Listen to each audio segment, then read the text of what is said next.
दूसरा सवाल ये है ज़रूर कि जिस तरह सब मुसलमान जितने भी हैं, ये शिया सुन्नी लटरम जितने भी हैं, ये सब मानते हैं कि हर सदी में एक इमाम आते हैं, मुजद्दद आते हैं। 12 सदियों में 12 मुजद्दद हैं। अब किसको मुजद्दद कहते हैं? जो दीन की तजदीद करने वाले हों। किसको कह रहे हैं? कोई नाम लेते हैं किसी मुजद्दिद का? नहीं, यही पूछें जी, यही पूछना है कि वो जो 12 मुजद्दद कहते हैं जी 12 सदियों में आ गए हैं, हम कहते हैं कि 13वीं सदी में हजरत नहीं, रसूलुल्लाह सल्लल्लाहु अलैहि वसल्लम ने तो 12 का नहीं शर्त नहीं लगाई थी जी, हर सदी के सर पे मुजद्दद आएगा, ये फरमाया था। ठीक है, तो उनसे पूछें इस सदी का मुजद्दद कहाँ चला गया? जी ठीक है, लेकिन क्या 12 सदियों में जो गिनती में भी 12 वाकई बनते हैं? वो उस मुख्तलिफ वैसे हैं उसमें जी, इस बात को छोड़ दें।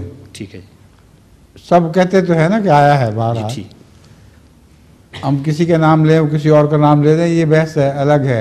शिया और मुजद्दिद मान रहे हैं, वो और मुजद्दिद मान रहे हैं, लेकिन इस पर सबका इत्तेफाक है कि पिछली 12 सदियों में हर सदी के सर पर एक मुजद्दिद ज़रूर आया था। ठीक है, ये तो इत्तेफाक है ना जी।